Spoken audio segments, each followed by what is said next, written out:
Hello guys, આપણે આ frock બનાવવાનું સ્ટાર્ટ કરીએ।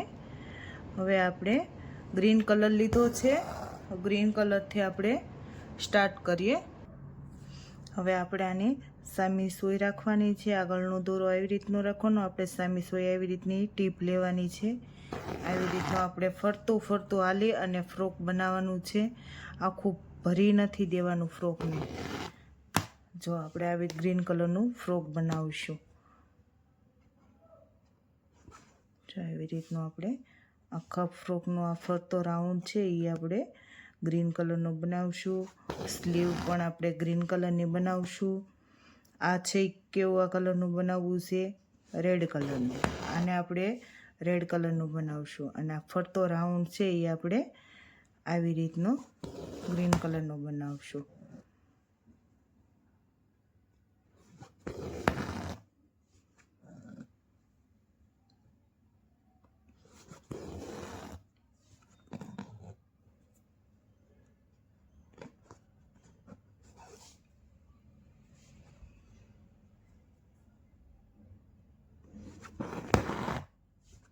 આપણે આ રીતનું ફરતી ફરતી ટીપ લઈ અને આ ફરતો રાઉન્ડ આખો આપણે આવી રીતનો ગ્રીન કલરનો બનાવવાનો છે।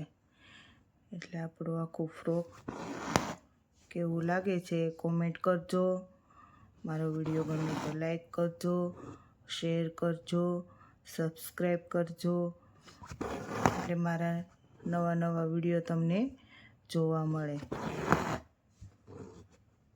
આખો વિડીયો જોવો તો તમને આમ થાય છે કે મને વર્ક નથી આવડતું ને તોય ભરતા શીખશો વિડીયો જોઈને, કે તમે કેવું આ વિડીયો જોવો ને એટલે તમે આખો વિડીયો જોજો એટલે તમને એમ થાય કે મારે વર્ક કરતાં શીખવું છે, કેવી રીતનું વર્ક થાય છે એ તમને જેવો આકાર હોય ને એ ટાઈપનો આવી રીતના હાલશો એટલે તમારે ફિનિશિંગવાળું અને પરફેક્ટ વર્ક બનશે।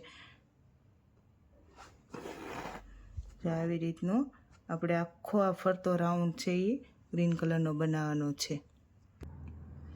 હવે આપણે આ ફરતો રાઉન્ડ હલાઈ ગયો છે। હવે આપણે આ સીધી લીટી છે અને આડી લીટી છે એ બે આપણે ગ્રીન કલરની જ બનાવવાની છે। જો હવે આપણે આ સીધી લીટી સ્ટાર્ટ કરીએ। જો આવી રીતના આપણે આને સીધી લીટીને આપણે આવી રીતની બનાવવાની છે। પછી આ બે ત્રણ ગોળ ટપકા દેખાય છે એ આપણે ફ્રોકના બટન છે એ આપણે રેડ કલરના બનાવવાના છે અને આ પટ્ટી આપણે ગ્રીન કલરની બનાવવાની છે અને આડી પટ્ટી છે એ બી આપણે ગ્રીન કલર બનાવવાનો છે। આ દેખાય એ આપણે રેડ કલરનું બનાવવાનું છે, એટલે ગ્રીન ને રેડનું કોમ્બિનેશન સારું લાગે। હવે આપણે નીચે સોય કાઢી લઈશું અને હવે આપણે અહીંયાથી આપણે સાંધો એ કોઈ રહે નહીં ને એ રીતે આપણે આ સેજ ગ્રીન દોરો હાકેલો છે એમાં દોરી સોય કાઢશું, એટલે સાંધો રહે નહીં ને એટલે આપણું જે બનાવ્યું છે એનું ફિનિશિંગ સારું આવે। જો અહીંયાથી આપણે આમ જગ્યા રાખીને અહીંયાથી લઈએ તો આપણું ફિનિશિંગ આવે નહીં, એટલે આપણું જે વર્ક કર્યું હોય એનો દેખાવ ન આવે। જો આપણે એટલું રે ગ્રીનમાં સેજ દબાઈને લેવી એટલે આપણું હાંધો ક્યાંય રહે નહીં, એટલે આપણે જે વર્ક કર્યું હોય એનો ફિનિશિંગ સારું આવે। જો આવી રીતનું આપણે ગ્રીન રાઉન્ડ અહીંયા સુધી આપણે પૂરું કરશું, પછી અહીંયા આપણે રેડ કલર કરીશું। હવે આપણે અહીંયા રેડ કલર કરીશું એટલે આ સ્લીવની અહીંયા પેટર્ન થઈ જાય। જો આપણે રેડ કલરમાં આપણે બી એમ જ સોય અકાવવાની છે, એટલે અહીંયા થોડીક વ્હાઈટ પટ્ટી દેખાય એટલે ગેટઅપ આવે સારો, કે રીતનું વર્ક શું છે એ તમને આમ પ્રોપર દેખાશે। જો હવે આપણે નીચે સોય કાઢી લઈશું। હવે આપણે આ જે ગળા પાસે ફૂલ છે એને આપણે રેડ કલરનું બનાવશું, એને બી આપણે એમ જ બનાવવાનું છે। આવી રીતનો આપણો જેમ આકાર છે એમ એ શેપમાં હાલવાનું છે, એટલે સરસ ફિનિશિંગ મસ્ત આવશે. જેમ આકાર હોય તેમ આપણે સોય અકાવીએ એટલે ફિનિશિંગ આવે સરસ. જો અહીંથી પછી સેજ રાઉન્ડ શેપમાં આપ્યું છે, એટલે આપણે બી થોડુંક રાઉન્ડ શેપમાં આપવી. એટલે આપણે અહીંથી રાઉન્ડ શેપ આપવો છે, એટલે આપણે અહીંયા આટી નથી પાડવાની, સોય કાઢી લેવાની છે ઉપરથી.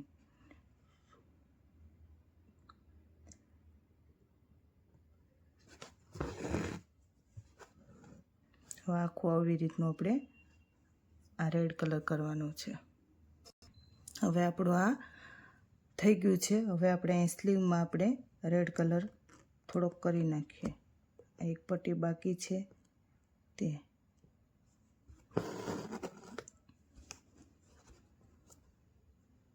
આપણે એને આવી રીતની જેમ ઓલી પટ્ટી બનાવી એવી આ પટ્ટી બનાવવાની છે.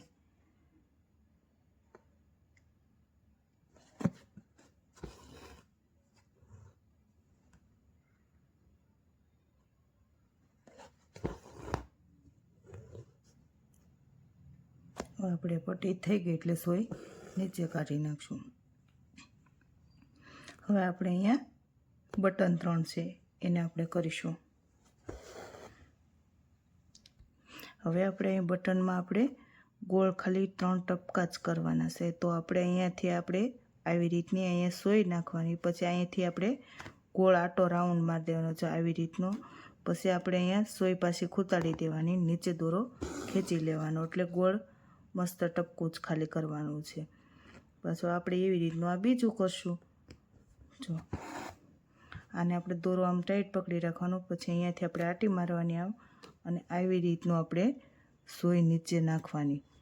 આમ રાઉન્ડ શેપમાંથી પાછું આપણે બહાર નીકળી ન જાય એ થોડુંક ધ્યાન રાખવાનું, કેમ કે આ ટાઈટ દોરો રાખવો પડે, નકર ગાંઠ ઝીણી સારી પડે નહીં. એટલે જો કેવી પડી ગાંઠ,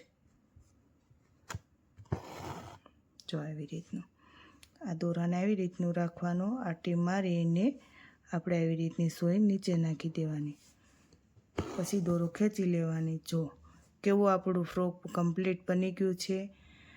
મારો વિડીયો ગમે તો લાઈક કરજો, શેર કરજો, સબસ્ક્રાઈબ કરી દેજો, કોમેન્ટમાં લખજો કેવું લાગ્યું છે ફ્રોક એ.